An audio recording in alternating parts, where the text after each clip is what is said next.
Welcome to another edition of College Admissions Unscripted. I'm your co-host, Trevor Mizrahi, with Rob Schwartz. And today, we're going to talk to you about value colleges. What's a value college? It's a good question. It's kind of a generic term, but it's meant to say, where are you going to get the most bang for your buck? Now, sometimes the perception is, well, the highest ranked school is going to give me the most bang for my buck. Not always. There are many schools that we're going to just lean on our reputation and we're going to charge as many people sticker price as we can.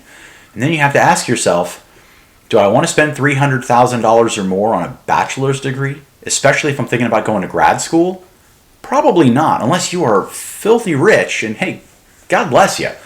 But there's lots of us in the sort of the middle class land who think that's a mathematical impossibility.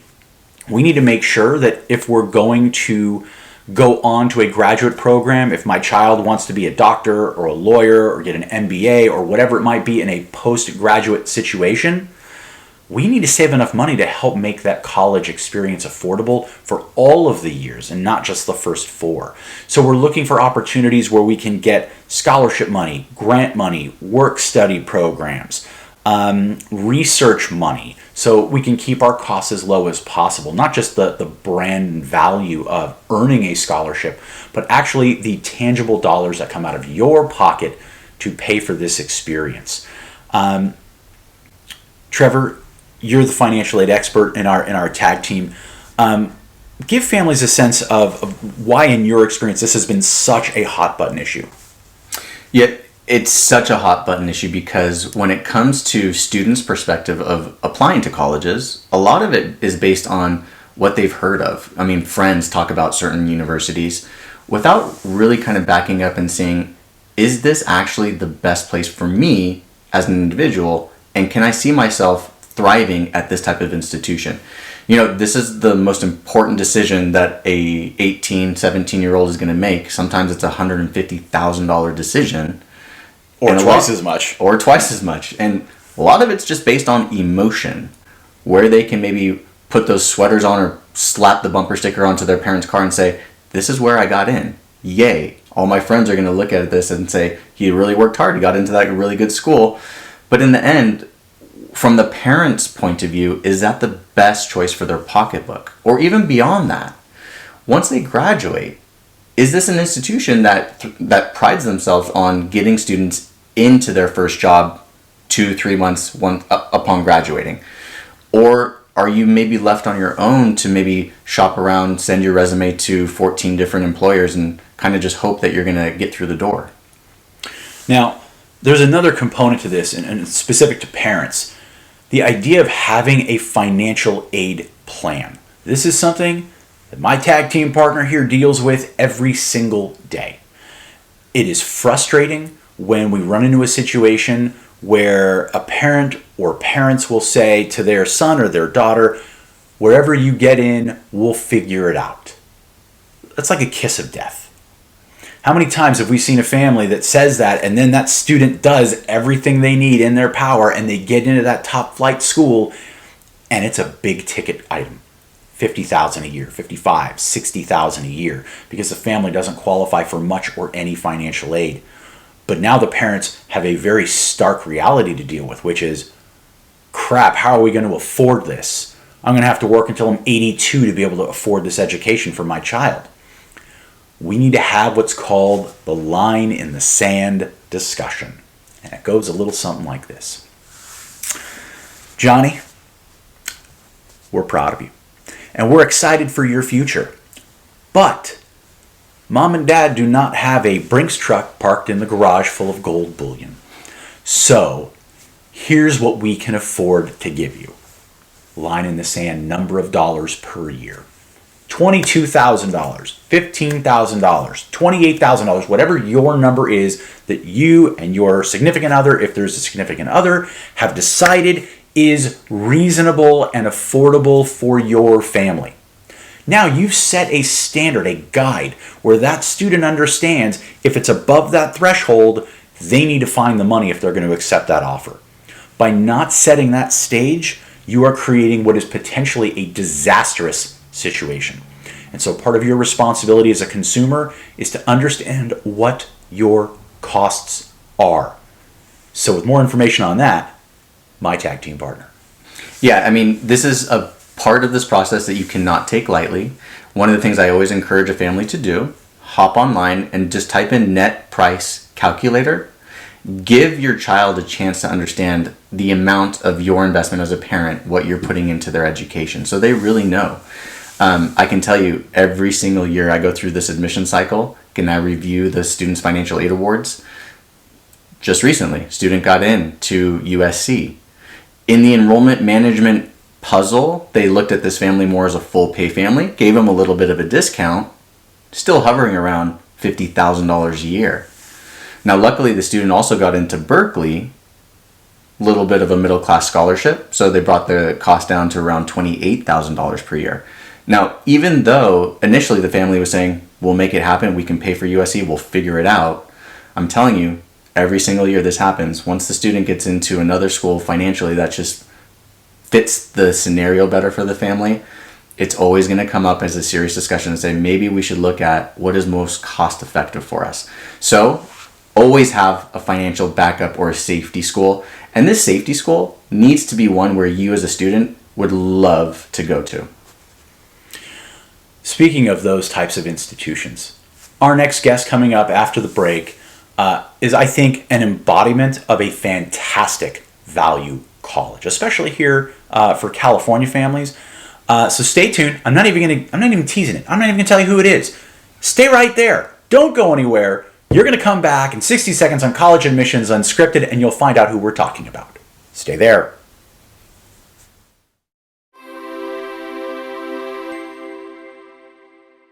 Talk to me a little bit about your online tutoring. We've issued iPads to students and to tutors so that way they can get back to this sort of pencil and paper feel where they're writing on their iPad and the tutor is seeing exactly what they're writing. It's not this passive experience, it's very interactive. You can get across what you're saying without this barrier in communication. So Ashley, tell me, what are we doing today? And I love these iPads. Yeah, they're super nice, super helpful when it comes to being able to tutor kids remotely. Jake supplies the students and the tutors with these iPads so that we can virtually be able to work on more complex things like math and science without having online kind of inhibit that. We pull up a video chat with Zoom on our computers, and then I give them a code to log on to this document. It's almost easier than being in person and I have to look over their shoulder. It's gone really successful, and Jake is really doing a good job pursuing it and pushing it in the business. Well, thank you so much. I really appreciate this. This was so cool. You're welcome.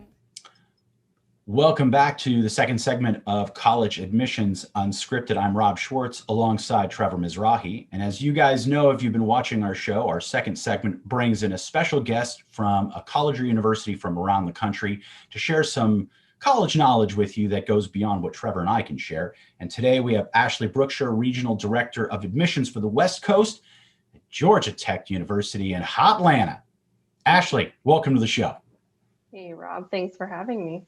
We are delighted to have you. Let's start with kind of a big kind of broad question. Georgia Tech, known as, says tech right in the name. Is that everything that we should know about Georgia Tech though? I mean, it's important to know for sure, but no, it is just scratching the surface. And I think when students are starting to look at Georgia Tech, a lot of times it's those tech-centric fields that are drawing them to even consider us, right? We do have really great programs within engineering and computer science and our College of Sciences, and that makes up the vast majority of our campus. But we also have intentionally smaller programs in fields like design and business and liberal arts. I myself am a Georgia Tech alumna out of our History, Technology, and Society program.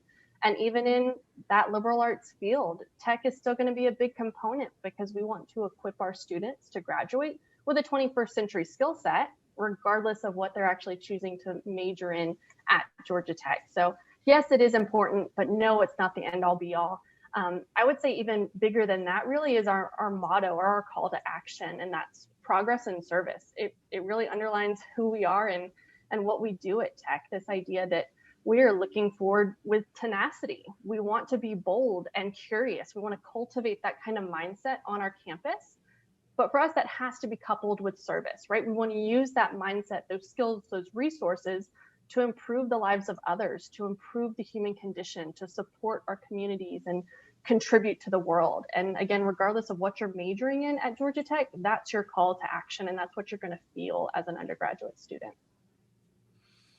So Ashley, for the student who is really technical, loves the STEM field, loves engineering, sometimes those students need a little bit of an outlet, or they just feel like they're too compressed with rigorous coursework. Is there a support system that Georgia Tech offers a student, maybe as an outlet or just to help them maintain a good GPA? Yeah, absolutely. And support's going to come at you in a lot of different directions. So if we're talking about the academic support a student may need, we're used to at Georgia Tech seeing a lot of our students coming in and having been tutors in high school and maybe not used to asking for the tutoring or seeking that help. So our approach is that we don't want it to feel like an ask. It's just ingrained in what we're doing. So we set up peer-led undergraduate study sessions with a lot of those big first-year courses. Obviously, we have office hours for professors. I think most campuses do. So that's not novel. It's just another way you can access support. We have one-on-one tutoring options available. We even have our tutoring network that students can call in onto our Georgia Tech cable network and ask a question and turn their TV on. And in that channel, they'll see someone working the problem out with them if they're not willing to travel to our Success Center on campus to get that support. So it's really going to come at you in a lot of different directions because it's healthy. It's an appropriate way to tackle a new subject, is to not try to go it alone, but really lean on your community. But when it comes to non-academics, right, we don't want to be living and breathing a classroom environment all the time. There's a lot of different ways that students can express themselves and be out and about and meet others who aren't just sitting next to them in class. And I think that's also something that maybe surprises folks about Georgia Tech. We have a really robust and active campus community. We're about 16,000 undergraduate students. We have Division I athletics and Greek life and a marching band and about 400 other clubs on campus. We're located in a great spot too. Atlanta is a tremendous asset for our students. And certainly that applies with the things related to your major, right? Getting those internships and co-ops and connecting with businesses. Atlanta has a really ripe business community, but it's also a fun place to be. There's always some kind of concert, show, festival, event, something's happening around us constantly. And students take advantage of that. They go out and try a new restaurant. They go and take a walk on the Beltline, which is this really amazing newer green space around the city that's a walking, biking trail, but it's also a cluster for art sculptures and food trucks. And it's a really great place to spend your time. And so students get out, they explore the city, they have that experience. But it's just nice that at the end of the day, when you step back on campus, it feels distinctly different from the hustle and bustle of Atlanta. It feels much more tranquil. We're about 400 acres, so we're able to really build that campus community, give those clubs and organizations space to exist and be set up, but also have a lot more opportunity than just what a college campus alone can provide. There were so many questions that I was going through in my mind, and you kind of check. So I'm going to kick one more question your way, and it's going to be kind of vague, and maybe you've covered this at this point, but I want you for a moment to speak specifically to the California audience, the people we represent. What is it that makes Georgia Tech such an attractive opportunity for the folks here in the Golden State? Yeah, that's a great question. So I've lived out here in California myself for about 7 years. So while I am a Georgia native, I've been out here on the West Coast now for over half of my professional career with Georgia Tech. And so definitely have been thinking about that experience and what tech can offer through the lens of a student that would be traveling from across the country to be there. I think one of the great things about Georgia Tech is that you wouldn't be the only student with that narrative. We're about 40% out of state at Georgia Tech. And so talking about coming into a new environment and not necessarily having anyone from your high school in that space, well, you're going to be great company. And that's what we really build out our, again, freshman networking and support systems and getting students involved. Most of our students are the ones kind of charting the way, and they're the first student to come from their high school or the only student coming from their area to Georgia Tech. So you certainly wouldn't be going it alone.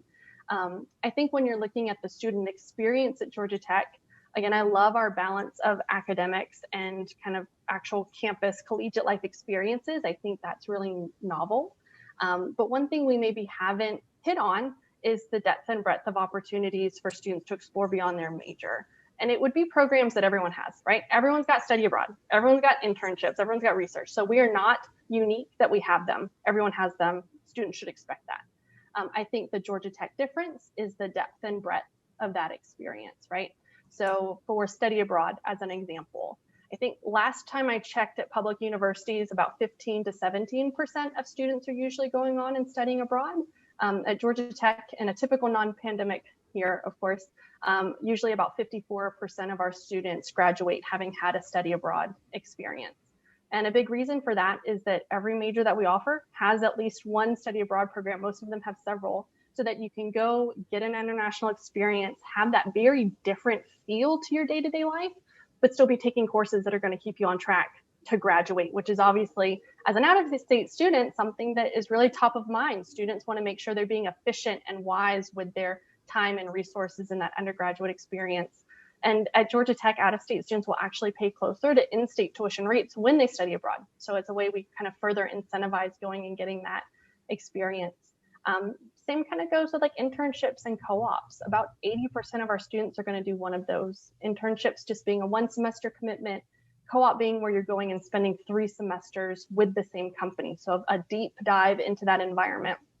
And those semesters are going to be broken up over the course of a student's undergraduate career. It's not all clumped together. It really gives them space to work, appreciate that environment, be a full-time employee, and then come back and take classes and see the value of what they've gotten from that work experience, but also see what they can apply when they go back to work for that same environment the next semester. And then research, again, it's kind of our bread and butter. We are a research institute, so if students are looking to get engaged with that, either by joining existing research or by creating topics and discoveries on their own, we have support for that. I think one of the big things at Tech, though, is we're not going to require anyone to do any of that. There's very little that you are prescribed to do at Georgia Tech, but at the same time, you're going to be so hard pressed to find a single student who isn't doing at least one of these things. Again, culturally, that's the kind of student that we're attracting. They want to be able to create their own experience and to pull in the different opportunities that speak to what they're hoping to do. And I think that's fun about the culture at Tech. A lot of them are doing more than one because they really easily and cohesively fit with all of our degree programs. But also that's the kind of student that we attract. Culturally, they want to be able to fit in the pieces and kind of be in the driver's seat of their collegiate experience. And we want to give them the power and the access to be able to do that. So Ashley, with a parent here in California who has always thought, I pay taxes here in California. We have a great public college university system that I could send my child to for not as much money as sending them to a private school. But then they also see the opportunity. Hey, Georgia Tech, very good, solid undergraduate education. Is there anything for the family that can write a check to send their kid to a UC school? Is there any incentive, any scholarship opportunity? Is there anything that an out-of-state student can perhaps get to maybe make it a little bit more affordable? Right. And that's a great question. So we're pretty limited in the amount of merit aid that we have at Georgia Tech. There's some, and they can be pretty big packages, but realistically, less than 5% of our first year students begin with a merit award. So most of the aid that we have available is going to be need-based. That being said, absolutely, the return on investment for your college experience is a big conversation topic. It should be. That's appropriate. When students are looking at the opportunities at Georgia Tech, there are a few things that I encourage them to consider, and then ultimately their family's got to make the best financial decision for their set of circumstances. One of those would be things like AP and IB credit. We don't cap the amount of credit a student brings in, so it's fairly typical, especially with our California students, to see them coming in with a semester or two of work already done, knocked out by the fact that they've taken a really rigorous high school curriculum and have earned qualifying scores on those exams. I get a lot of questions about impacted majors at Georgia Tech and ability to register for the classes you need to graduate.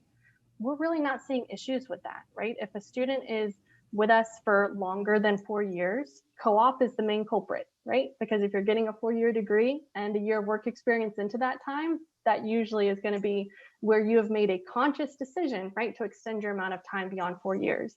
But if your priority is to come in and make sure you're graduating in 4 years, then absolutely you're going to be able to access the coursework to do that.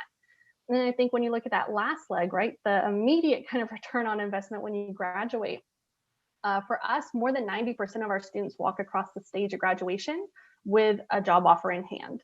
Again, culturally, expectation-wise, that's just kind of what is happening at Georgia Tech. And the average starting salary for that group is about $74,000 a year. So I think there's some really great metrics in place that can help to paint the picture of what you can expect coming to Georgia Tech. But again, certainly it has to be a family conversation, especially when finances are involved. She is Ashley Brookshire. She's the Regional Director of Admission at Georgia Tech. The handsome fellow you saw earlier is Trevor Mizrahi, and he is my tag team partner. And I am Rob Schwartz, and I'm still as ugly as ever. But hey, I'm here. Deal with it. I hope you've enjoyed another episode of College Admissions Unscripted. I hope you learned as much as we did today, and I hope you'll take the time to really think this process through. Georgia Tech is a fantastic option. I'd consider it if I were you. Hope you learned, like I said, a lot today. Come back and see us again next time when we have more information to share. You have a wonderful day, and we'll see you soon.